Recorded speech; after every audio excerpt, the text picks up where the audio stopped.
Good morning, everybody. It's another fine day. The rain went away, and this morning we have a beautiful sky, not a cloud in the sky. Slight breeze. It's going to be a comfortable temperature, and I have a lot of work to do. I'm going to be working in the onion row today, and I thought I'd bring you along and show you some of the little hints and tricks that we use to try to get the maximum size out of our onions. I'm not the best at it. In fact, I'm not really even that great at it, but I have learned a few tricks over the years, so I thought I'd share them with you. So the first method that we use to incorporate into our strategy for onion growing is weeding. Trying to maintain a weed-free onion patch. And I've done several videos already on different types of weeding styles, weeding systems, weeding tools. I don't know if you can see it, but this is that little hoe that we like. We call it the collinear hoe.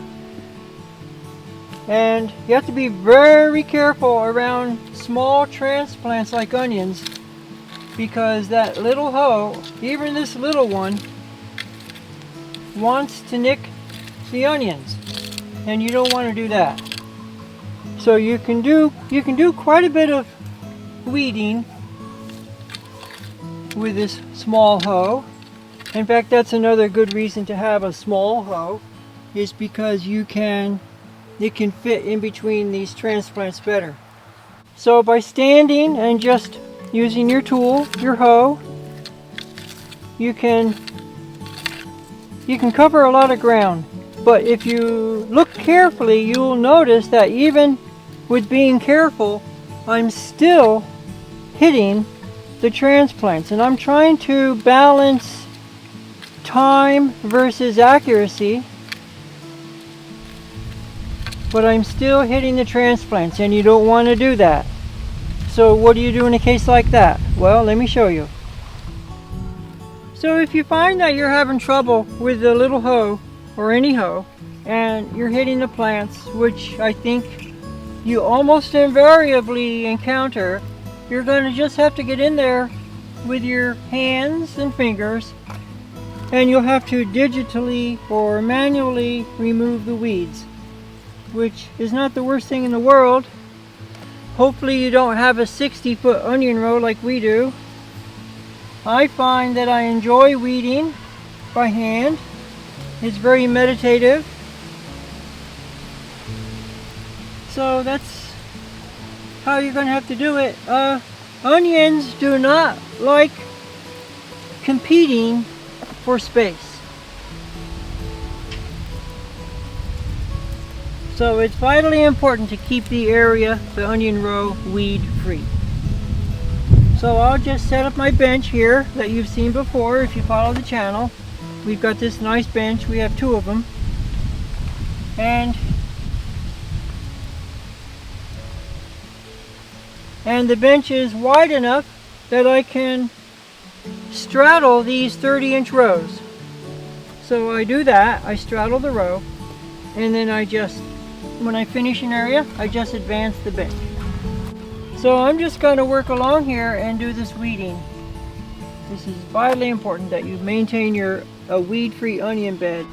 Alright, so the next idea that we do, the next step, the next hint is you should be aware of the fact that the leaves supply nutrients to the bulb. This is going to be especially true once we get into July, when these onions begin to bulb up.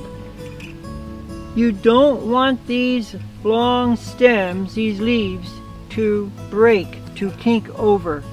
They're not really kinking over much yet. Here's, I don't know if the camera can pick this up. Here's one that has broken over. Here's a couple around the side. But each one of these leaves is a ring of the onion. And to get nice big onions, you need more rings. So you need as many of these leaves as you can. Now here's one that's already bent over. So this in effect is going to stop the nutrients from going down to the bulb. And this happens because the leaves become top heavy. These leaves become quite heavy, and look at that, it bends right over.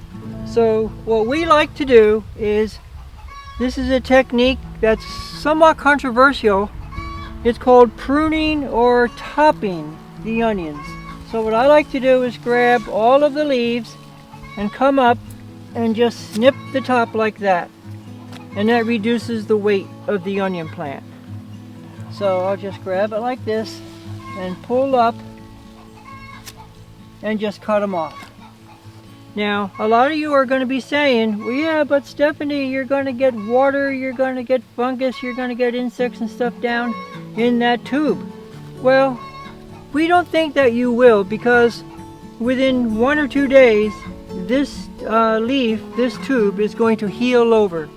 It's going to wither, it's going to wilt, and just cover over. So we believe that it's worth it. So usually what I do is I weed and I prune or top the onions at the same time.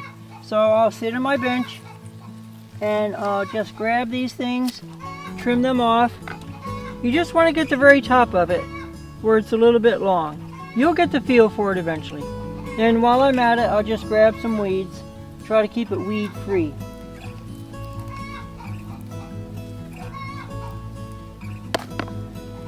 And then I'll move on down the line. Now, what I like to do is, when I cut these off, these are wonderful little, these are actually onions. And you can eat them. You can cut them up and stir fry them. This is only almost the middle of June, and if you're desperate for some onion flavor, save these tops. They're good in stir fries, they're good in soups, they're good in salads, really good in salads, and we're going to save them. The other thing you can do is that if you have a food dehydrator, you can chop these up and put them in the dehydrator and then grind them up if you want to go to that extent. And you can make like an onion powder out of them to add to your, it's a nice little garnish. It's great in the wintertime when you're, when you just need something for that soup. So again, this is a highly controversial step. I recommend, look at this one. I don't know if the camera can pick that up. Let me move the camera. So I don't know if you can see this on the camera, but this one has definitely bent over. It's just too much weight. This stem is so long, it's too much weight. It pulled it right over. And what will eventually happen is these things will pinch off at the stem where it goes into the bulb. We don't want that because we feel that that reduces nutrients from going into the bulb to create size for our onions. So we will cut this guy right off. It might be a little bit too late for that one. I wasn't out here soon enough. But we're just going to come along and cut these guys off, trim them off, prune them. Like that. This one's okay. Then we just go right down the line. I'd say that I got out here, here's another one bent over. I'd say that I got out here today just in time. Doesn't take long.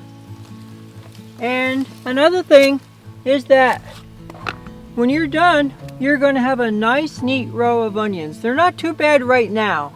I think I'm getting to them just in time though. I find that I need to do 3 or 4 thorough weedings and prunings throughout a season. And this would be the first one today. The weeds are just now picking up. The other thing about onions is that they love nitrogen. They're a heavy feeder when it comes to nitrogen. And I like to use this fish hydrolysate. It's got an NPK of 2.5, no wait a minute, 2.5 and 0.5. So to prepare our fertilizer, we're going to take our gallon of concentrated, and I like to tip it up and down a couple times just to kind of mix it a little bit. And then I've got a handy little measuring cup right here that I will fill a couple times, put it right in. Try not to get it on my clothes, but it's okay because it washes out. This is very organic. And that's basically it. So this stuff contains fish heads, fish bones, fish skin, fish guts. It's all finely ground up and filtered. And that's what you get for your that becomes your fertilizer. You can also use bone meal, blood meal. Those things work also.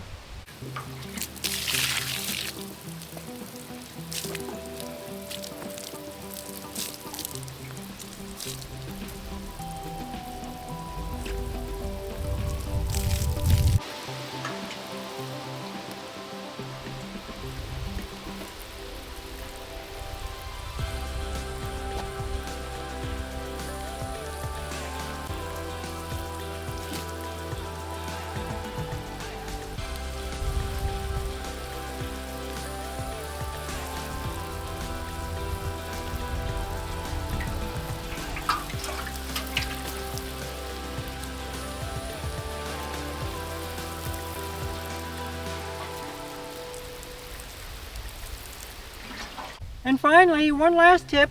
If you want to grow large onions, make sure you get a variety. Make sure you choose the seed variety that is for a large onion. Not all onion seeds are meant to grow really big. We grow a variety called Elsa Craig. That's our primary onion variety. It tastes really good. We love it and everything's great. It has a reputation for becoming huge. 2-3 pounds is not unheard of. So the only drawback of a large onion variety is that it will spoil quicker in storage. So you should have a storage onion to go with it. We grow a variety, this year we're growing a variety called New York Early. In the past we've grown a different variety and I'm growing seeds for that one right now in the other garden. We're going to talk more about that in a future video. So tomorrow we're going to do a video on putting the baby chicks in the chickshaw and rolling that down into position over there. Friday is going to be the English muffin video that a lot of you have asked for.